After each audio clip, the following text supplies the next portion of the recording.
Hello and welcome back. I'm Joseph Hoffman, and in this lesson we're continuing our climb up the ladder of fourths to the key of B flat major. And in the key of B flat major, we're going to learn how to play a 2-octave scale and arpeggio.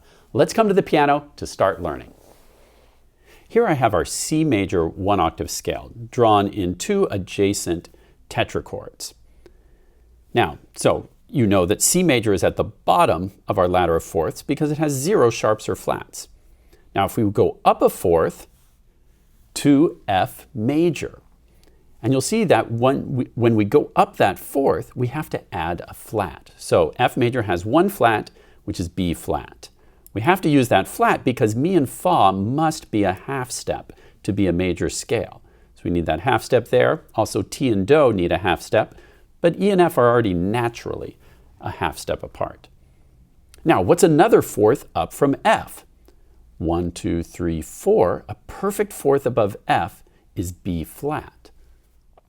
So as we go up the ladder, we're adding flats. So now in the key of B flat, we have 2 flats, a B flat, and we add an E flat, again to keep that half step. It might look to you like we have 3 flats, but remember this is a B flat, and so we've already counted that once. It's the same note as this one. So we have 2 unique flats in the key of B flat major. Let's see what that looks like on the ladder of fourths. On the ladder of fourths, we have C major at the bottom. We go up a fourth to F major with 1 flat, B flat. And then if we go up another fourth to B flat major, we get 2 flats, B flat and E flat. Now today, we're going to bring your skills to an even higher level by not just playing a 1-octave scale, but we're going to go a full 2 octaves with 1 hand at a time. Let me show you what that would look like for the left hand playing a B flat major 2-octave scale.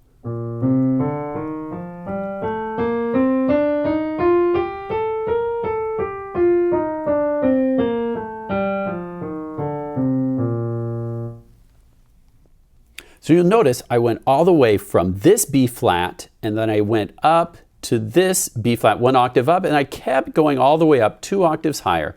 I landed my highest note on this B flat, and then I came back down through that B flat all the way back down the distance of 2 octaves to my starting B flat. Try playing these 3 B flats with me just to kind of get the lay of the land for which notes we'll be playing. Play this B flat, here's my middle C. So with your left hand play B flat, 1 octave up, B flat 2 octaves up, then back down 2 octaves. Let's do that again. So start, up 1 octave, up 2 octaves, back down an octave, down 2 octaves. Good. Now let's look at the unique fingering. You might have noticed I didn't start on my finger 5. And the reason for that is because we're starting and ending this scale on black keys. The black keys, when you're playing fast scales, don't fit very well under the fingers when you try to play the thumb. So remember, when you play the thumb on a black key, you have to shift your hand forward. Now, when you're playing scales really fast, you don't want to take the time to shift your hand forward and back as much.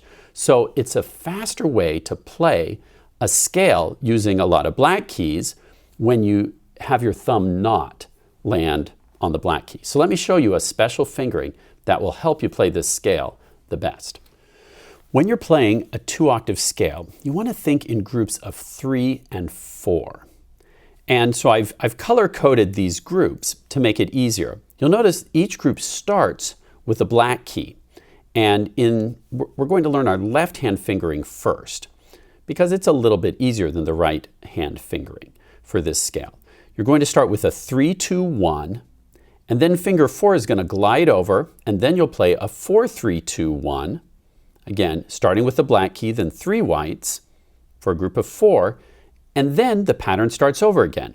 A group of 3, 3, 2, 1 on B flat, C, D, black, white, white. Finger 4 glides over, 4, 3, 2, 1, and then we end with a finger 3 on top. If we wanted to keep going up, we could. You can actually extend this all the way up. As we get more advanced, we'll practice 3 or even 4 octave scales. Now, to get used to these groupings, we're going to practice this scale in kind of an interesting or an unusual way.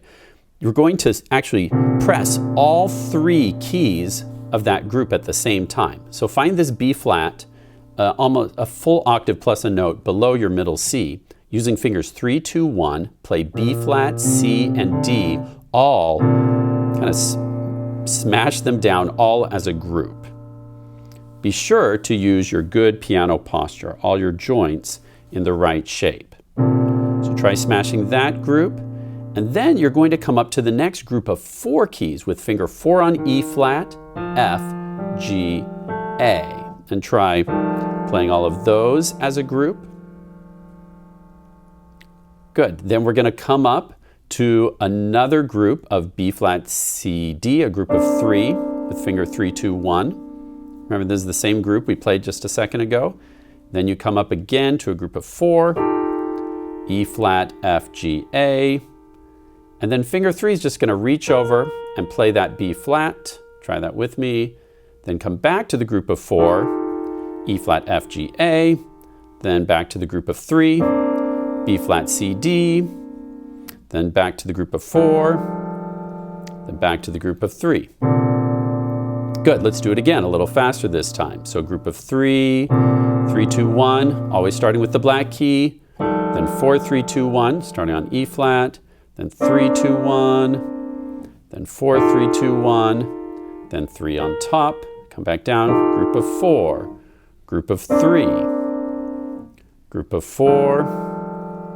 Group of 3. Now, if you need more practice with that, press pause. I want you to feel pretty comfortable with it. In fact, go ahead and press pause. I'd like you to do this a couple more times until you can do it almost this fast. You're just going group of 3, group of 4, group of 3, group of 4, 3 on top, group of 4, group of 3, group of 4, group of 3. Press pause and try that a few times until you feel really confident with it. Then press play to go on.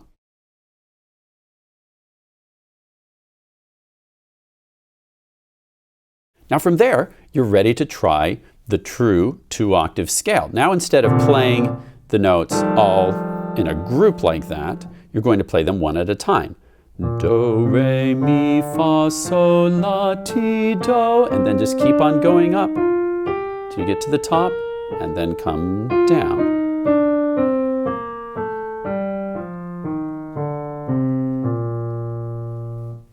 Okay. So the same fingering we just practiced with the groups, now playing the notes one at a time. Press pause and try that a few times on your own. Listen and make sure you're playing with a nice, even and beautiful tone with great piano posture, and then press play to go on.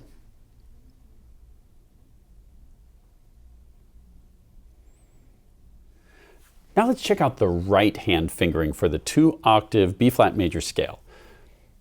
You'll notice with the right hand, these groups end with a black key. Remember, in the left hand, the group started with the black key, but since our hands are built opposite from each other, this way will be most comfortable. So we start with actually a finger 4 all by itself, and then we go to a group of 3, ending with a black key. Our thumb glides under, and then we have a group of 4, ending with a black key, a group of 3, ending on the E flat, then a group of 4 ending on the B flat. We come back down, group of 4, group of 3, group of 4, group of 3, and we'll cross over to end with a finger 4. And that will allow us, if we wanted to keep going down, we could do another group of 4 right there. That's why we would start and end with our finger 4. So now let's try it. Here's my middle C. So place finger 4 on the B flat just a step below. Then your finger 1 is going to glide under. And we have a group of 3 right here. So once again, let's play these as clusters. So we're going to play C, D, E flat all together with 1, 2, 3. Then you're going to come up to F. Now you might be tempted to come here to E, because it looks like that may be the next step. But remember, E is not diatonic to the key of B flat. E became E flat. So after E flat, we step up to F. We're never going to play this white key here because it's this actually became this black key. So C, D, E plays as a group, then F up to B flat is a group of 4. Then we come up to C, D, E flat for a group of 3 again. Then F, G, A, B flat for another group of 4. Then we come down, group of 3 with E flat on the top, group of 4 with B flat on the top, group of 3, with E flat on the top, then a finger 4 to finish. Good, let's try it again. Finger 4 on B flat, group of 3 with E flat on top, group of 4 with B flat on top, group of 3 with E flat on top, group of 4 with B flat on top, come down, E flat on top, group of 3, group of 4 with B flat on top, group of 3 with E flat on top, and then finger 4. Now trust me that practicing the scales this way are going to really help you play the scales confidently. So press pause and practice this cluster technique for playing the positions of the scale, and then press play to go on.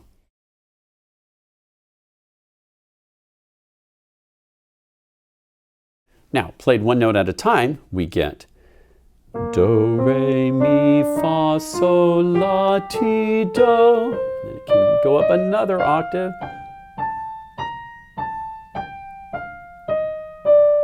Finger 4 crossover, finger 3 crossover. And one technique to help you is to remember that finger 4 of the right hand always plays B flat. And if you remember that one thing, it will really help. When you get to the E flat, make sure it's a finger 3. So 4 will always play the B flat, finger 3 will always play the E flat. Because the B flat's at the top of your group of 4, and E flat's at the top of your group of 3. So that just makes it work out. Now press pause, and remembering to always play B flat with finger 4. Press pause and practice that 2-octave scale with your right hand, then press play to go on.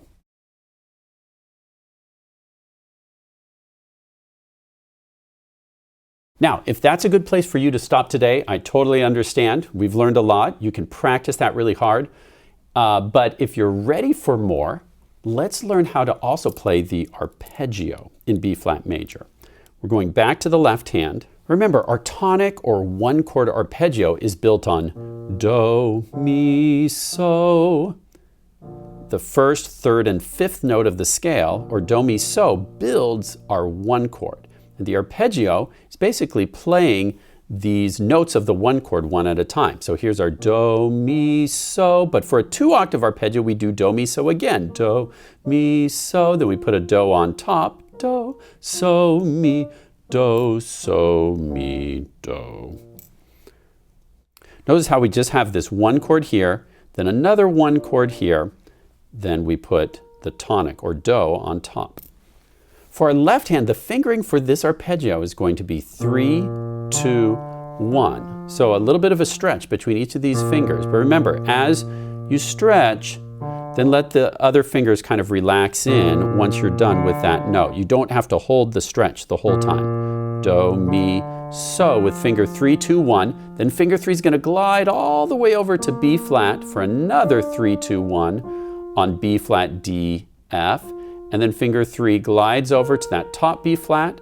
And then we come back down the same fingering we went up with. 1, 2, 3, 1, 2, 3 for so, mi, do. Watch that again. 3, 2, 1, 3, 2, 1, 3. 1, 2, 3, 1, 2, 3.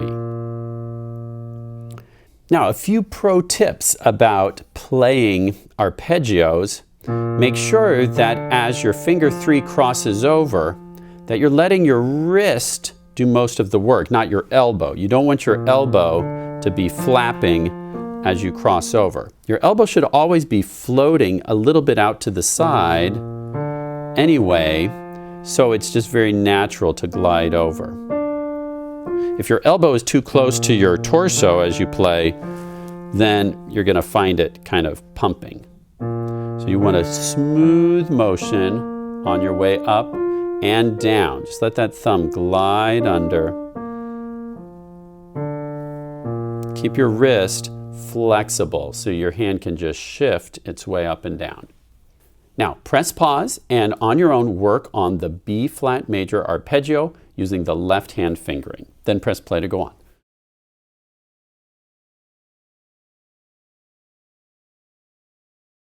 For the right hand, once again, we're going to start with finger 4 on B flat. Then finger 1 is going to cross all the way under to D. So remember, we're skipping C. We're going Do, Mi, and then finger 2 will come to F. Then finger 4 will finish out the 1 octave arpeggio on a B flat. 2, 1, 2, 4. Let's just try that far once. Okay, try it with me. Finger 4 starts on B flat, then finger 1 plays D, then let these other fingers glide over. Finger 2 plays F, finger 4 plays B flat. Let's come back down. 2, 1, 4. Again, same thing when you're crossing over. Try not to pump your elbow. Just see how my hand just glides over. Here we go. 4, 1, 2, 4. This time we're going to go up another octave by bringing finger 1 under to D, F, B flat. Then we come back down. 2, 1, 4, 2, 1, 4. Watch all that again. 4, 1, 2, 4, 1, 2, 4, 2, 1, 4, 2, 1, 4. Now press pause and work on the B flat major arpeggio on your own, then press play to go on.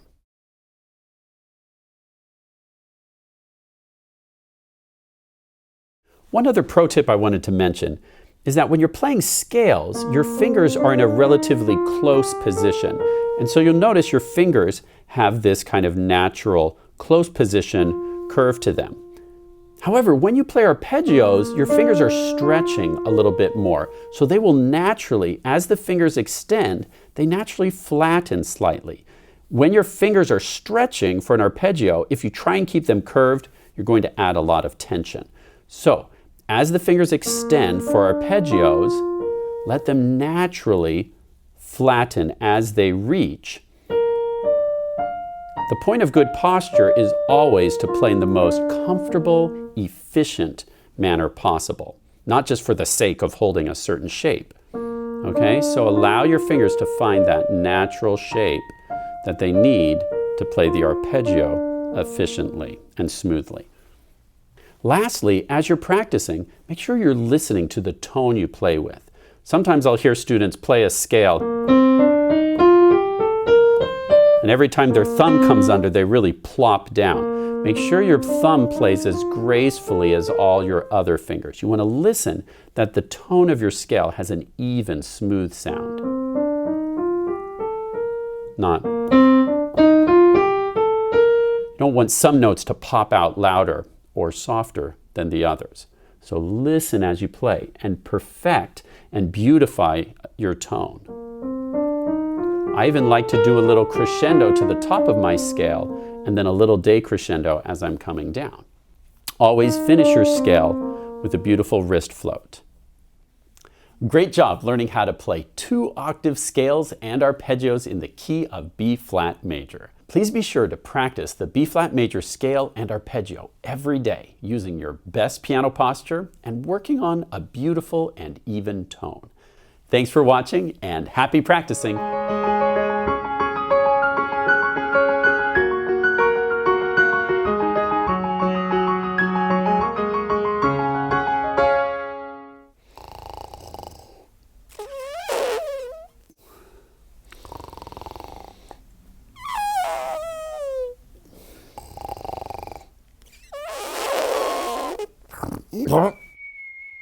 Time to practice my B flat major scale. I'm just on the last 4 notes here. Let's see, F, G, A. Oh, Scuba, you better move or you're going to B flat. Yes, that's right, Princess. The next note is B flat. No, you are going to B flat. That's what I'm saying. I was just about to play a B flat on the piano.